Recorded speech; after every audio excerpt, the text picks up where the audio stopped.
The evening started like any other at Bellini's, an upscale Italian restaurant tucked between glass skyscrapers in downtown Chicago.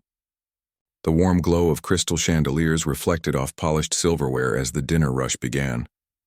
For Lily Chen, it was just another Friday night of balancing heavy trays, memorizing complicated orders, and keeping a smile plastered on her face no matter how tired she felt.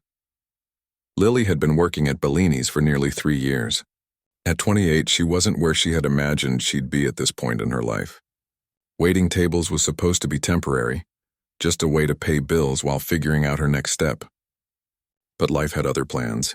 Now she balanced double shifts with night classes at the community college, studying business management while trying to keep her head above water financially.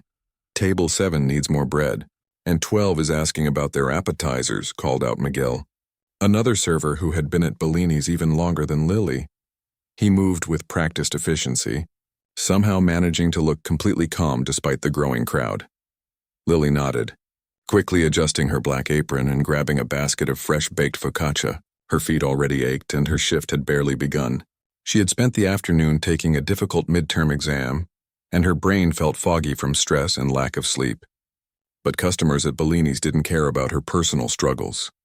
They expected perfection, especially considering the prices on the menu. "Here you are, sir," she said with a practiced smile, placing the bread basket on table 7. "Your calamari will be out in just a moment." The restaurant hummed with the pleasant buzz of conversation, clinking glasses, and the occasional burst of laughter. It was a familiar soundtrack to Lily's working life, one she hardly noticed anymore. At least until the front doors swung open and the entire atmosphere of the restaurant shifted. Thomas Westbrook had arrived. Everyone who worked at Bellini's knew about Westbrook. The tech millionaire, possibly billionaire depending on stock prices, had made his fortune developing security software that major corporations now used worldwide. He was in his mid-40s, always impeccably dressed and known for 2 things: extravagant demands and equally extravagant tips. Mr. Westbrook. The restaurant manager, Anthony, seemed to materialize out of nowhere, rushing to greet the man and his entourage of 6 business associates. "We've prepared the private dining room just as you requested." Lily felt her stomach tighten. The private dining room was part of her section tonight.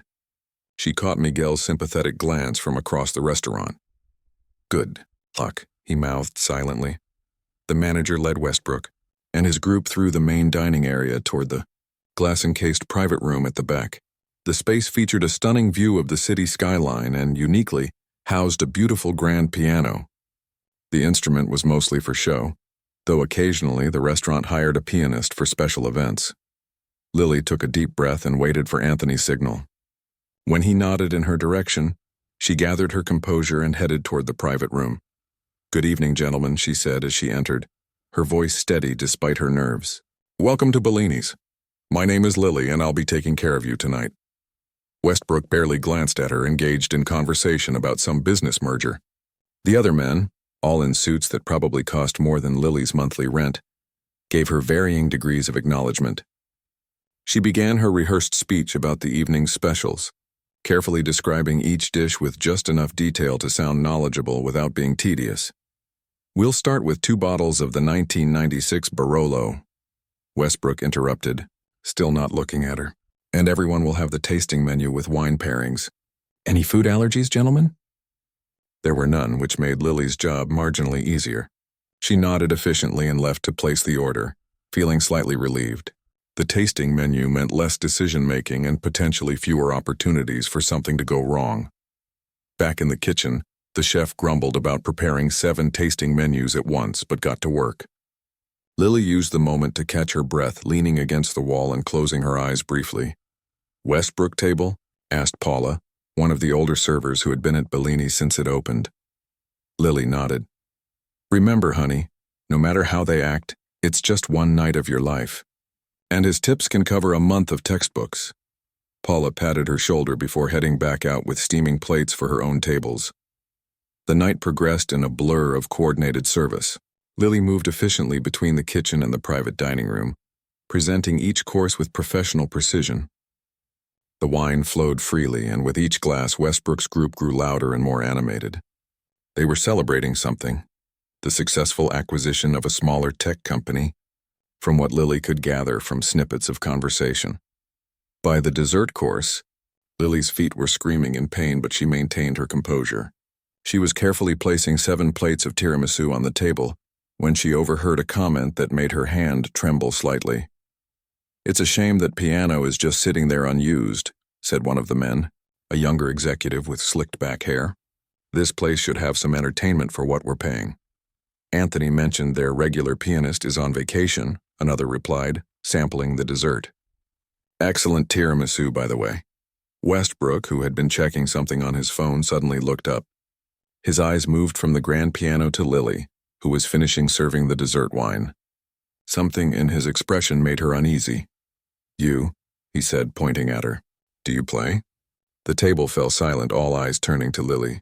She felt heat rising to her cheeks, aware of how the power dynamic in the room had shifted even further away from her. "I'm just a server, sir," she replied politely, trying to deflect the question. Westbrook was undeterred.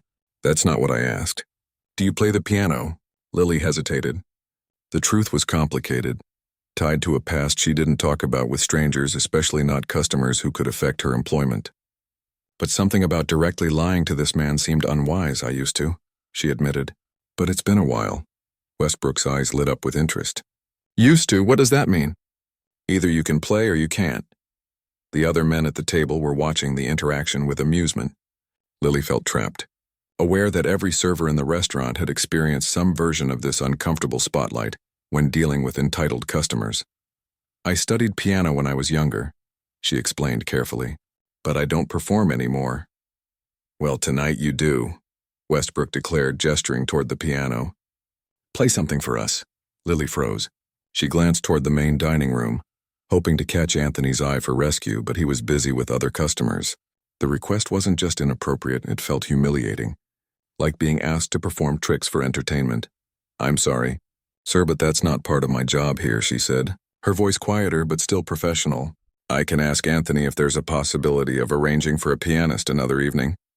Westbrook reached into his jacket pocket and pulled out his wallet.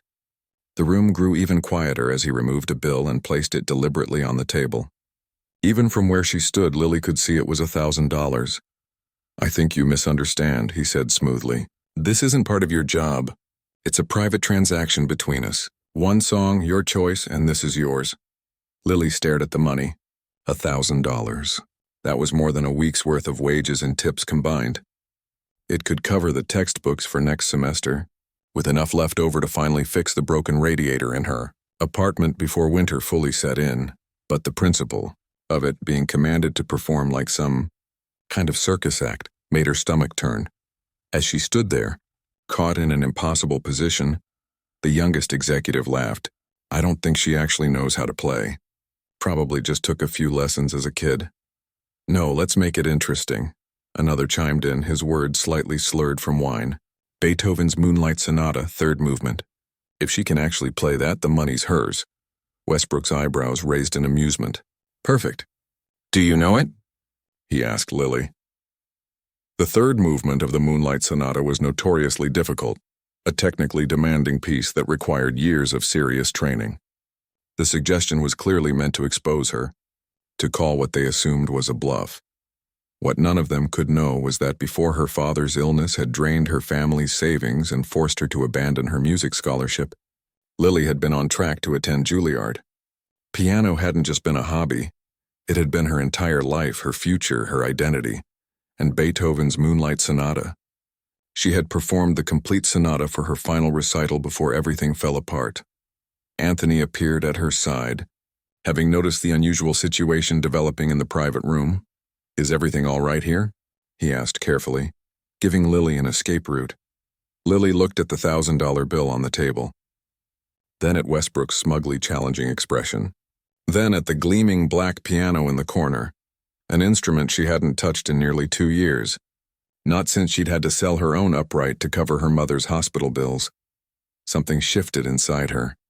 Maybe it was the exhaustion from working double shifts all week. Maybe it was the stress of exams.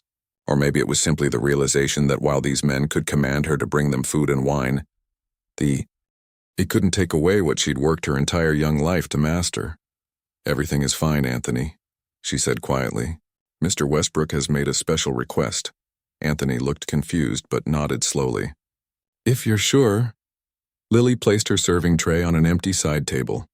She straightened her black uniform, lifted her chin, and walked purposefully toward the grand piano sitting in the corner. The executives exchanged glances, some smirking, clearly expecting entertainment of a different sort than what was about to unfold.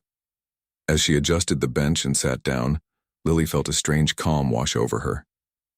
It had been so long since she'd allowed herself this, the feeling of smooth keys beneath her fingertips, the potential for music hovering in the air around her.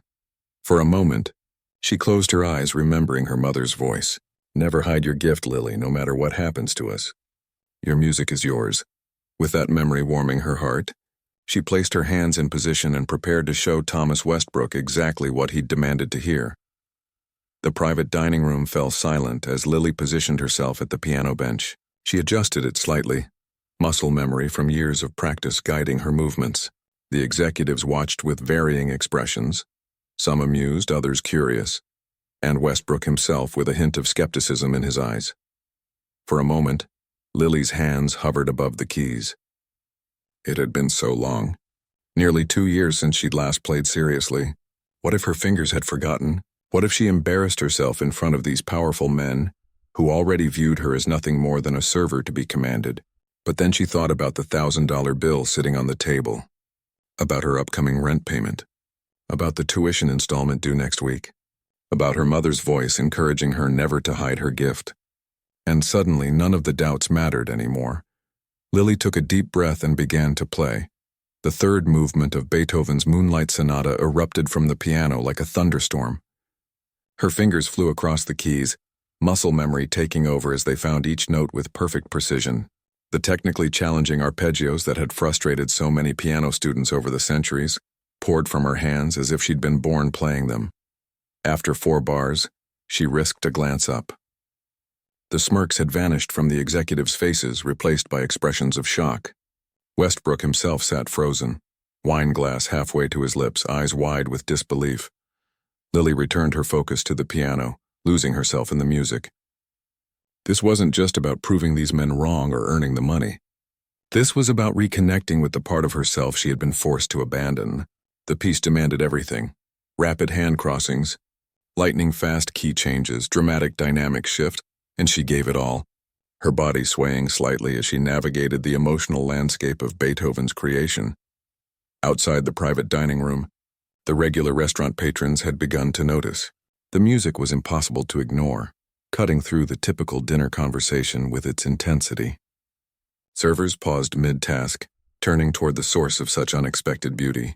Diners put down their forks, conversations tapering off as the sounds of the grand piano commanded attention. Anthony, the manager, stood transfixed near the bar, watching as customers throughout the restaurant were drawn into Lily's performance. He'd had no idea one of his servers possessed such talent. In the 3 years she'd worked at Bellini's, she had never once mentioned her musical abilities. Back in the private room, Lily approached the middle section of the movement, where the technical challenges grew even more demanding. Her fingers moved with increasing speed, yet each note rang out with crystal clarity. The piece required not just technical skill, but emotional depth. And Lily poured years of buried feelings into her playing. The grief of losing her father, the struggle of abandoning her dreams, the daily indignities of serving people who looked through her rather than at her. One of the younger executives leaned over to Westbrook, whispering, "Is she actually sight-reading this?" "There's no sheet music." Westbrook didn't answer. He couldn't. He was completely absorbed in watching Lily's transformation. The server who had politely taken their orders all evening had disappeared, replaced by an artist of extraordinary skill. Her face had changed, the careful, neutral expression of customer service replaced by intense focus and flashes of emotion as the music flowed through her. By now, people from the main dining area had begun gathering at the entrance to the private room, peering in to see who was creating such magnificent sounds. The restaurant's usual background music had been automatically turned down by the sound system, allowing Lily's performance to fill every corner of Bellini's. In the kitchen, even the harried chefs paused their work, listening to the cascading notes with expressions of wonder. Miguel, who had worked alongside Lily for years, stood in the doorway leading from the kitchen, shaking his head in disbelief. "Did you know?" Paula asked him quietly. "Not a clue," Miguel replied. "Not a single clue." The piece built toward its thunderous conclusion, Lily's hands a blur across the keyboard. She had forgotten about the money, about Westbrook, about everyone watching. She existed only in the music now, reconnecting with the part of herself that had once defined her entire identity. Sweat beaded on her forehead from the physical exertion, but she didn't notice or care. As she struck the final chords, powerful and resolute, the private dining room and the crowd that had gathered erupted in spontaneous applause. Some people stood, including several of Westbrook's business associates. The applause spread throughout the restaurant as regular diners joined in, many standing to get a better view of who had delivered such an unexpected gift on an ordinary Friday night. Lily sat motionless for a moment, her hands still resting on the keys, breathing hard. Coming back to reality felt like waking from a vivid dream. She became aware of the applause, of the crowd, of Westbrook staring at her with an unreadable expression. Slowly, she rose from the bench, smoothed down her server's uniform, and gave a small, awkward bow, the muscle memory of countless recitals from her past life. The restaurant patrons continued clapping, some calling out words of praise and appreciation. Anthony was making his way through the crowd toward her, an expression of amazement on his face. Lily's cheeks flushed with both exertion and embarrassment. This much attention was the last thing she had wanted when she'd agreed to Westbrook's challenge. That was... Anthony seemed at a loss for words as he reached her. "I'm sorry for causing a disruption," Lily said automatically, the server in her resurfacing with concerns about protocol and professionalism. "Disruption?" Anthony laughed incredulously. "Lily, that was the most extraordinary thing that's ever happened in this restaurant." Westbrook stood up from his table and approached the piano. The other diners quieted, sensing another development in the unusual drama unfolding before them. He stopped a few feet from Lily, studying her with new eyes, not as a server but as a person of remarkable talent. "You didn't just play it," he said quietly. "You destroyed it." He turned to one of his associates. "Have you ever heard it performed better? Anywhere?" The man shook his head. "Not even at Carnegie Hall." Westbrook reached into his pocket and pulled out his wallet again. Without a word, he counted out 9 more $1,000 bills and placed them alongside the first one on the table. $10,000, he said. "As agreed upon, plus a little extra for the best performance of Beethoven I've ever witnessed." A murmur went through the gathered crowd. $10,000 was more money than Lily would make in 3 months of double shifts. "I don't need your charity," she said quietly, though her eyes lingered on the stack of bills. "This isn't charity," Westbrook replied firmly. "This is payment for services rendered. You're an artist who just performed for my guests and me." "Artists get paid." Lily hesitated, torn between pride and practicality. That money would solve so many immediate problems in her life. "If I may ask," Westbrook continued, genuine curiosity in his voice, "how does someone who plays like that end up waiting tables? You belong at Lincoln Center, not Bellini's." The question stung, though Lily knew he hadn't intended it to. How could she explain the complex series of events that had derailed her life? The father who got sick without health insurance. The choice between continuing her music education or helping her family survive. The slow, grinding reality of bills that kept her trapped in a cycle of work that left little time or energy for pursuing dreams. "Life happens," she said simply, not wanting to share her personal tragedy with a stranger, no matter how rich or suddenly interested he might be. Westbrook seemed about to press further when a woman stepped forward from the crowd of restaurant patrons. She was in her 60s, elegantly dressed, with silver hair pulled into a neat bun. She carried herself with the straight-backed posture of someone who had spent a lifetime around classical music. "Excuse me," the woman said. "I hope you don't mind the interruption, but I felt compelled to introduce myself." She extended a hand toward Lily. "I'm Eleanor Hughes, director of the City Symphony Orchestra's education program." Lily's heart skipped a beat as she shook the woman's hand. The City Symphony was among the most prestigious orchestras in the country. "Your performance was breathtaking," Eleanor continued, "particularly considering the circumstances." She glanced at Westbrook with a raised eyebrow before returning her attention to Lily. "If you don't mind my asking, where did you study?" "I had a scholarship at the conservatory," Lily replied, "but I had to withdraw before completing my degree." Eleanor nodded thoughtfully. Well, I would very much like to speak with you about some possibilities. Our outreach program has several initiatives that might interest you, including scholarships for returning students. She reached into her purse and produced a business card, which she handed to Lily. Would you be willing to come to my office next week? Perhaps Monday afternoon? Lily took the card, her hand trembling slightly. Was this really happening? Had playing the piano for the first time in nearly 2 years somehow opened a door she thought permanently closed to her? Yes, she managed. Thank you. I would be honored. The restaurant had begun to return to normal, patrons reluctantly making their way back to their tables, though many continued to glance in Lily's direction and whisper to their dining companions. Anthony touched Lily's elbow gently. Why don't you take a break? He suggested. I'll have Miguel cover your tables for the rest of the evening. Lily nodded gratefully, suddenly aware of how emotionally drained she felt. The adrenaline that had carried her through the performance was fading, leaving her legs feeling weak and her hands slightly shaky. As she made her way toward the staff room at the back of the restaurant, she heard Westbrook call after her. Ms. Chen. She turned. He gestured toward the money still sitting on the table. Don't forget what you earned. Lily hesitated only briefly before walking back and collecting the bills, folding them carefully and tucking them into her apron pocket. Pride wouldn't pay her tuition or her rent. Thank you, she said quietly.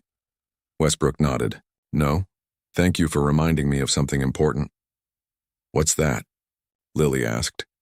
Westbrook's usual mask of confident authority had slipped, revealing something more thoughtful beneath. That we never really know who's serving our dinner, he said, or what extraordinary talents they might possess. The weekend passed in a blur for Lily. After her unexpected performance on Friday night, she had finished her shift in a daze, her fellow servers treating her with a new kind of respect and curiosity. Regular customers who had witnessed her playing the Moonlight Sonata left generous tips with notes of appreciation. By closing time, the story of the waitress with extraordinary piano skills had spread throughout the restaurant, growing more dramatic with each retelling. Lily had spent Saturday and Sunday in a state of nervous anticipation, alternating between hope and skepticism about her meeting with Eleanor Hughes. The business card sat on her small kitchen table, and she found herself checking it repeatedly, as if the embossed letters might disappear, revealing the whole experience to have been nothing but a dream.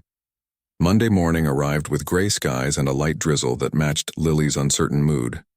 She dressed carefully in the nicest clothes she owned, black slacks and a simple blue blouse she usually reserved for job interviews. The address on Eleanor's card led to a towering glass building downtown that housed the administrative offices of the City Symphony Orchestra. As Lily approached the security desk in the lobby, she clutched her worn shoulder bag tightly. Inside was the folder containing her old music school, transcripts and performance, records, documents she hadn't looked at in years until she dug them out of storage. Yesterday, I have a meeting with Eleanor Hughes at 2:00, she told the security guard, trying to project confidence she didn't feel. The guard checked a list, then handed her a visitor's badge. 11th floor, he said with a smile. The receptionist will help you from there. The elevator ride gave Lily time to question everything. What was she doing here? Eleanor had probably just felt sorry for her, the waitress forced to perform for a rich man's amusement. There likely wasn't any real opportunity waiting upstairs, just a polite conversation and perhaps some well-meaning but ultimately useless advice about pursuing music on the side. The elevator doors opened to reveal a reception area decorated with framed concert, posters and photographs of the symphony and performance. A young man looked up from the desk with a welcoming smile. Can I help you? I'm here to see Eleanor Hughes. My name is Lily Chen. Recognition flashed across the receptionist's face. Oh, Ms. Hughes is expecting you. Let me tell her you're here. While he made a quick phone call, Lily wandered toward a glass display case containing various awards and memorabilia from the orchestra's history. Her reflection stared back at her, a tired-looking woman approaching 30, with dreams put on hold for so long they had almost fossilized. Lily? Eleanor's voice came from behind her. The older woman approached with an outstretched hand. Today she wore a tailored pantsuit in deep burgundy, her silver hair still in its immaculate bun. Thank you for coming. Please follow me to my office. Eleanor led her down a hallway lined with more photographs, famous conductors, soloists, and composers who had worked with the orchestra over its long history. Her office was spacious but not ostentatious, with large windows overlooking the city skyline. A baby grand piano occupied one corner. "Please have a seat." Eleanor gestured to a comfortable chair across from her desk. "Would you like some tea?" "No, thank you," Lily replied, perching on the edge of the chair, still clutching her bag. Eleanor studied her for a moment. "You're nervous," she observed. "Don't be. This is just a conversation between two people who love music." Lily tried to relax her shoulders. "I'm just not sure why I'm here," she admitted. "It was kind of you to reach out, but kind has nothing to do with it," Eleanor interrupted gently. "I've been in this business for 40 years, Lily. I know exceptional talent when I hear it. What you did at that restaurant was remarkable. Not just technically, but emotionally. And to perform a piece of that difficulty from memory, with no warm-up, after what I assume was a full shift of waiting tables?" She shook her head in admiration. "That speaks to both natural ability and serious training." Lily felt her cheeks warm at the praise. "I used to practice 6 hours a day," she said softly, "before everything changed." "Tell me about your background," Eleanor said, leaning forward slightly. "Where did you study? What happened?" Slowly, Lily began to share her story. She told Eleanor about growing up with parents who had sacrificed to provide her with piano lessons from the age of 5. About the local teacher who had recognized her talent and connected her with a professor at the conservatory. About winning competitions throughout high school and ultimately earning a full scholarship to study piano performance. And then she told Eleanor about her father's diagnosis during her sophomore year, about the inadequate insurance that left the family drowning in medical bills, about her mother working double shifts to keep them afloat while Lily tried to balance school and hospital visits, about the impossible choice she ultimately made to withdraw from the program and find full-time work to help support her family. "He passed away 14 months after the diagnosis," Lily said, her voice steady despite the pain of the memory. "By then we'd lost our house. My mother moved in with her sister in Ohio, and I stayed here working whatever jobs I could find trying to pay off the debts." "And the piano?" Eleanor asked gently. "When did you stop playing?" "I kept my upright for as long as I could," Lily replied. "But about 2 years ago my mother needed surgery, a complication from the stress of caregiving. I sold the piano to help pay for it." She looked down at her hands, flexing them unconsciously. "Until Friday night I hadn't touched a piano since then." Eleanor was quiet for a moment, absorbing Lily's story. Then she stood and walked to the baby grand in the corner of her office. "Would you play something for me?" she asked, opening the lid. "Something of your choosing. Not a technical showpiece like the Beethoven. Something that means something to you." Lily hesitated, then nodded. She placed her bag on the floor and crossed to the piano. The bench was at the perfect height, and as she sat, her hands found the keys like old friends. After a moment's thought, she began to play Debussy's Clair de Lune. Where the Moonlight Sonata had been all fire and technical brilliance, this piece was delicate, nuanced, requiring a different kind of sensitivity. Lily closed her eyes, letting the gentle, impressionistic harmonies wash through her. There was a painful beauty to playing this piece again, like reuniting with a loved one after a long separation. When the final notes faded away, Lily opened her eyes to find Eleanor watching her with an expression of quiet certainty. "That's what I needed to know," the older woman said. "What?" "That Friday wasn't a fluke. That despite everything, the music is still alive in you." Eleanor returned to her desk and opened a folder. "Lily, I'd like to offer you a position in our community access program." Lily blinked, unsure she'd heard correctly. "I'm sorry?" "The program has 2 components," Eleanor continued. "First, you would teach piano to students from underserved communities, children who normally wouldn't have access to music education. Second, you would receive a scholarship to complete your degree at the conservatory, with which we have a partnership." Lily's mind raced to keep up. "You want me to teach? But I don't have a degree." "You have something more important than a degree," Eleanor said firmly. "You have talent, training, and life experience. You understand struggle in a way many of our trained instructors don't. That perspective is invaluable when working with children who face their own challenges." She slid a document across the desk. "This outlines the details.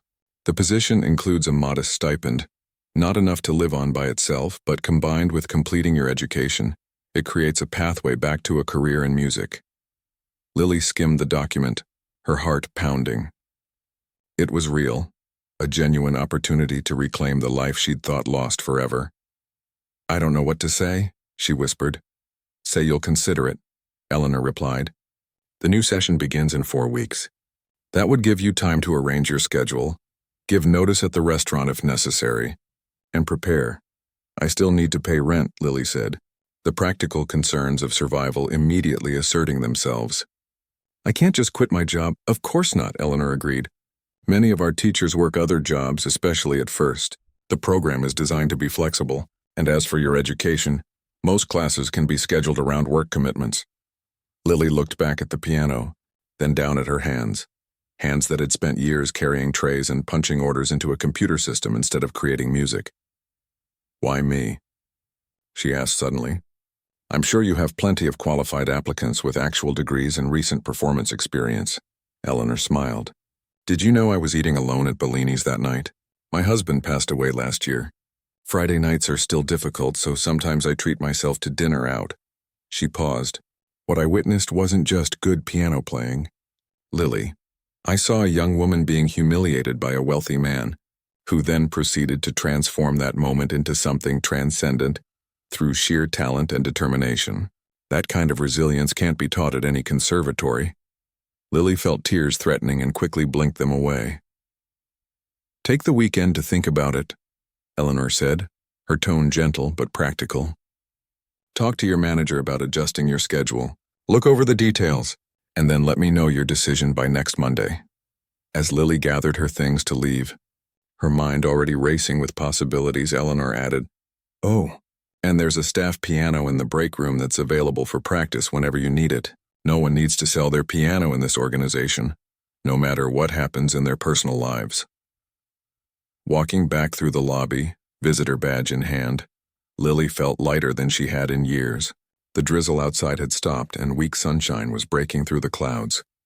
For the first time since her father's diagnosis, she allowed herself to believe that her life might contain music again, not just as a memory or a regret, but as a living, breathing future. News of Lily's encounter with Westbrook and her subsequent meeting with Eleanor Hughes spread quickly among the staff at Bellini's. When she arrived for her Tuesday evening shift, she found herself the center of attention in a way that made her deeply uncomfortable. Lily had always been the quiet one, the reliable server who did her job without drama. Now her colleagues looked at her differently, with curiosity, admiration, and in some cases a hint of envy. "There she is, our own piano prodigy," Miguel called out as she entered the break room to store her bag. "So what happened at the meeting? Are you leaving us for Carnegie Hall?" Lily shook her head, tying her apron around her waist. "It's not like that. Nothing's decided yet." "Come on," Paula pressed, her eyes eager for details. "Anthony said that woman was someone important from the symphony." "What did she offer you?" Lily hesitated, reluctant to discuss the opportunity before she'd made her decision. Speaking it aloud might jinx it somehow, or worse, create expectations she wasn't sure she could fulfill. "Just a teaching position," she said finally, downplaying the significance. "Part-time work with kids from low-income neighborhoods. And maybe a chance to finish my degree. That's amazing," Miguel said, clapping her on the shoulder. "When do you start?" "I haven't accepted yet," Lily replied, checking her phone for her table assignments. "It's complicated. I'd need to adjust my schedule here, figure out if I can handle classes and teaching while still paying rent." She shrugged. Real life doesn't pause just because an opportunity comes along. The truth was more complex than Lily was willing to share. Since meeting with Eleanor, she had been wrestling with doubts that went far beyond practical considerations. After years of setting aside her musical ambitions, the prospect of returning to that world terrified her. What if she wasn't good enough anymore? What if the magical moment at the piano had been a fluke? A temporary resurrection of skills that had otherwise decayed beyond recovery. These fears followed her throughout her shift, hovering at the edges of her mind as she took orders and delivered meals. Westbrook and his associates hadn't returned to the restaurant, but other diners who had witnessed her performance recognized her, some requesting to be seated in her section specifically. One couple even asked if she would play again, a request Lily politely declined. She wasn't an entertainment act, and the idea of performing on command still rankled. After her shift ended at 11 p.m., Lily found herself too restless to go directly home. Instead, she walked several blocks to a 24-hour diner where she often went to study after late shifts. The place was nearly empty at this hour, just a few night owls hunched over coffee cups and laptops. Sliding into her usual booth by the window, Lily ordered her regular, decaf coffee and a slice of apple pie. When the waitress brought her order, Lily spread Eleanor's program documents on the table beside it. The details were both exciting and intimidating. 6 hours of teaching per week, working with students aged 8 to 18. A flexible schedule that could accommodate her classes at the conservatory. A modest stipend that would cover about a third of her living expenses. It was possible. Difficult but possible. She could reduce her hours at Bellini's, perhaps picking up just weekend shifts when tips were highest. Between that, the stipend, and her unexpected windfall from Westbrook, she could make it work financially for at least a semester. But the financial calculations were the easy part. The harder question was whether she should try at all. Lily was so absorbed in her thoughts that she didn't notice the man approaching her booth until he cleared his throat. Looking up with a start, she found herself staring at Thomas Westbrook. Gone was the tailored suit from Friday night, replaced by casual jeans and a simple gray sweater that somehow made him look more approachable but no less wealthy. "Ms. Chen," he said, a hint of uncertainty in his voice. "I thought that was you." Lily straightened, instinctively gathering the papers into a pile. "Mr. Westbrook, what are you doing here?" He gestured to a takeout bag in his hand. "Late meeting. Needed food. This place makes the best club sandwich in the city at 2 a.m. He hesitated, then added, "Mind if I join you for a moment?" Every instinct told Lily to say no. This man had humiliated her, then tried to compensate with money. But curiosity won out. She nodded toward the empty bench across from her. "Thank you," he said, sliding in. Up close, she could see the fatigue around his eyes. Whatever meeting he'd been in had clearly been demanding. "I've been hoping to run into you again, actually. I wanted to apologize. This was unexpected." "Apologize? You gave me $10,000. "Money isn't an apology," Westbrook replied. "It's just money. What I did at the restaurant was disrespectful. I put you in an impossible position as a server who couldn't really say no to a customer. That was wrong of me." Lily studied him, trying to gauge his sincerity. "Why did you do it?" Westbrook sighed. "Honestly, because I could. Because I'm used to people doing what I ask without question." He looked out the window at the empty street. Success has a way of warping your perspective. You start to see people as functions rather than individuals. The server, the driver, the assistant. It's dehumanizing, and I'm trying to be better about it. Lily wasn't sure how to respond to this unexpected moment of self-awareness. "Anyway," he continued, "I wasn't looking for forgiveness. I just wanted you to know that I recognize my behavior was inappropriate, regardless of how it turned out." He nodded toward the papers she'd stacked.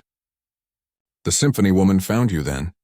"Yes," Lily said, surprised he'd remembered that detail from the chaotic evening. "She's offered me a position teaching piano to kids who can't afford lessons, and a pathway to finish my degree." "That's excellent," Westbrook said, seeming genuinely pleased. "Will you take it?" Lily hesitated. "I'm still deciding. What's holding you back?" he asked. Then, catching himself, he added, "If you don't mind me asking. It's none of my business, of course." Perhaps it was the late hour or the strangeness of this unexpected encounter, but Lily found herself answering honestly. "Fear," she admitted. "It's been so long since I was part of that world. What if I'm not good enough anymore? What if I can't keep up with the coursework while teaching and working? What if I fail and end up right back where I started, but with wasted time and dashed hopes?" Westbrook listened without interrupting, his expression thoughtful. When she finished, he was quiet for a moment before responding. "You know, in the business world, we have a concept called opportunity cost. It's what you give up by making one choice over another." He leaned forward slightly. "The cost of saying yes to this opportunity might be time, energy, maybe even some financial security in the short term. But have you considered the cost of saying no? Of never finding out what might have been possible?" His words struck a chord. Lily had been so focused on the risks of trying that she hadn't fully confronted the certainty of regret that would come from walking away. "When I started my company," Westbrook continued, "everyone told me I was crazy to quit my stable job. I had a mortgage, student loans, all the usual responsibilities. But I kept thinking about being 60 years old and wondering, What if? That seemed worse than failure. It's different when failure means not making rent, Lily pointed out. Fair point, he acknowledged. Which brings me to another reason I wanted to find you. I'd like to help if you'll let me. Lily immediately tensed.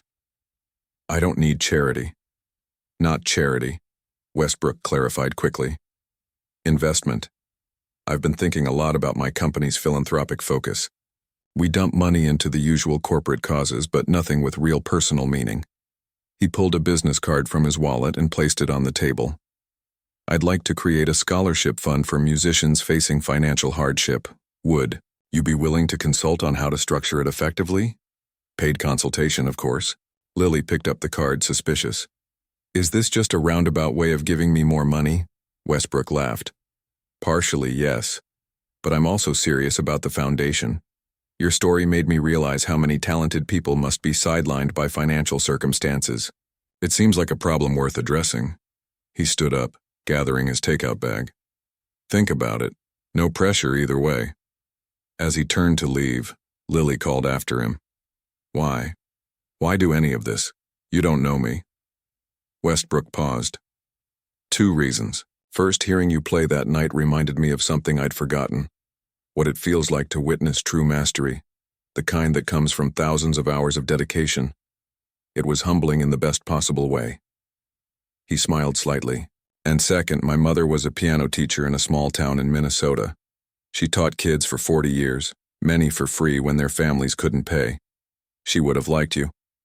With that, he nodded goodbye and left, the bell over the diner door jingling softly as it closed behind him. Lily sat in the booth long after he'd gone, thinking about opportunity costs and paths not taken. About her father, who had always told her that talent was a gift that came with responsibility. About her mother, who had sacrificed so much to nurture that talent, never once suggesting that Lily set it aside even during the family's darkest times. By the time she gathered her papers and paid her bill, dawn was breaking over the city. Lily had been awake for nearly 24 hours, but her mind felt clearer than it had in years. She pulled out her phone and composed a brief email to Eleanor Hughes. I accept the position. When can we start?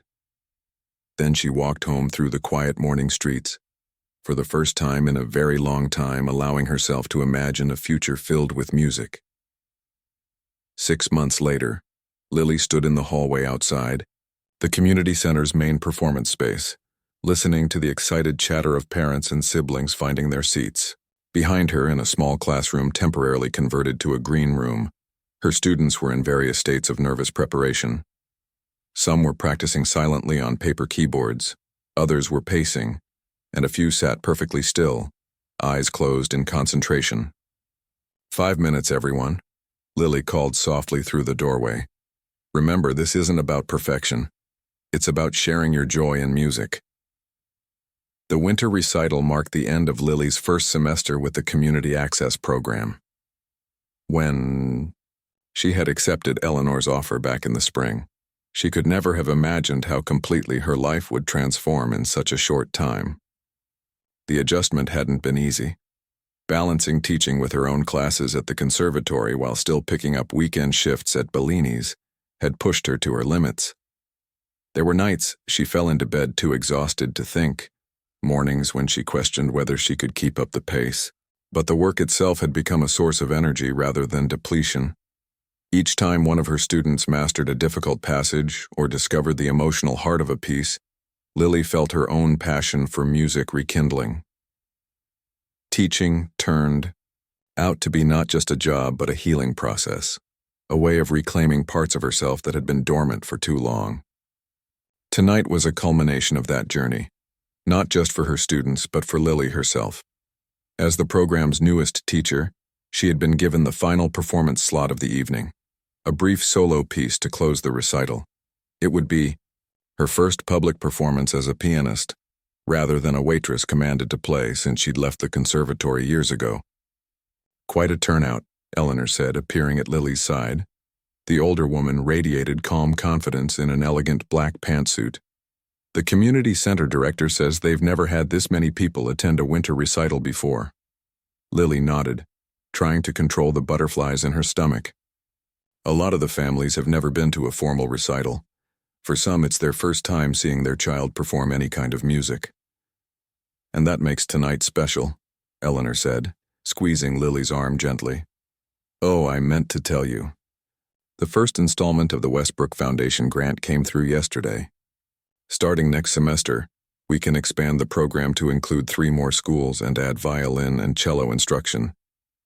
The Westbrook Foundation for Musical Arts had become a reality with surprising speed.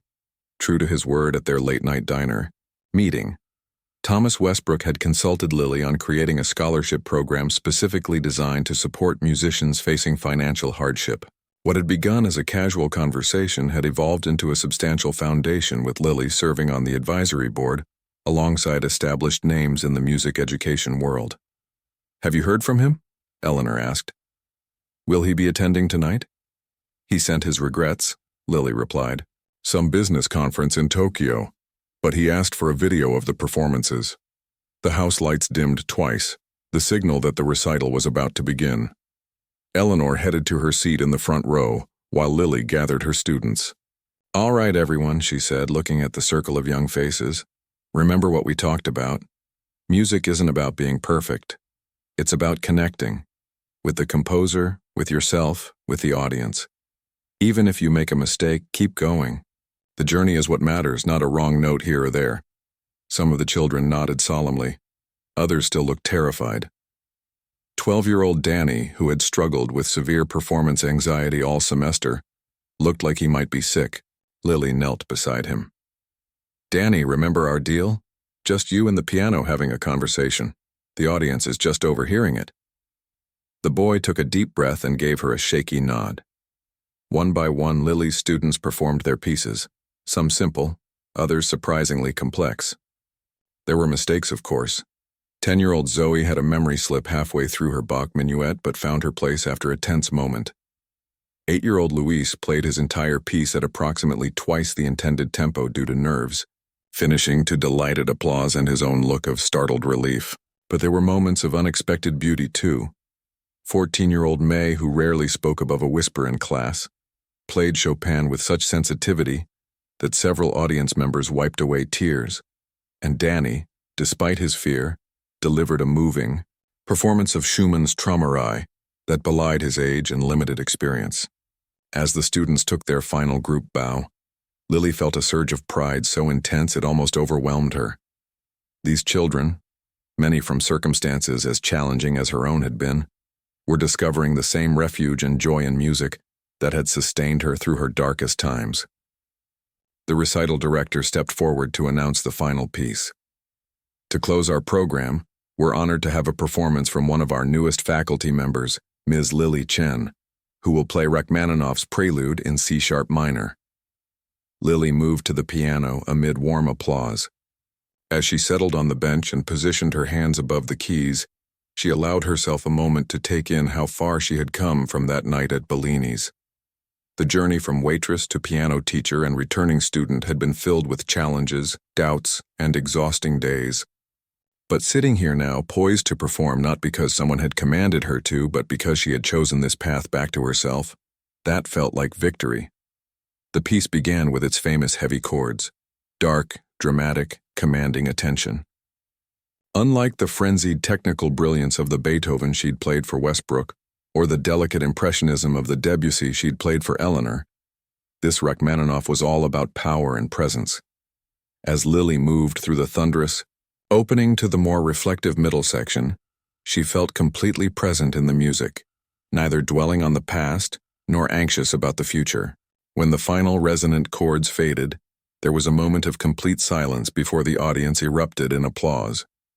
Lily rose and bowed, her eyes finding Eleanor in the front row, humming with approval, but it was the faces of her students, watching from the side of the stage with expressions of awe and new possibility, that moved her most deeply. After the recital, as parents and students mingled over cookies and punch, Lily found herself surrounded by well-wishers. Parents thanked her for her patience with their children. Fellow teachers congratulated her on both her students' performances and her own. Through it all, Lily maintained a quiet sense of wonder that this was now her world, not a dream or a memory, but her actual life. Her phone buzzed with a text message. Glancing down, she saw it was from Westbrook. Caught the live stream between meetings. Your students are a testament to your teaching. And your Rachmaninoff would make the composer himself proud. The foundation board is unanimously impressed. Lily smiled at the message but didn't respond immediately. There would be time for that later. Right now, Danny was tugging at her sleeve, eager to introduce her to his grandmother who had traveled 3 hours by bus to hear him play. Later that evening, after the cleanup was done and the community center had emptied, Lily found herself alone in the performance space. The building's maintenance staff had already dimmed most of the lights, leaving just enough illumination for her to see the piano on the small stage. She sat down at the instrument one more time, not to practice or perform, but simply to be with it in the quiet. Her fingers found a simple melody, the first piece she had ever learned as a child. As she played, Lily thought about the strange winding path that had brought her here, the painful detours, the years of putting dreams aside, the chance encounter that had changed everything. Life rarely moved in straight lines. Sometimes it took a dramatic gesture, a millionaire's challenge, a thunderous performance, an unexpected opportunity to redirect a journey.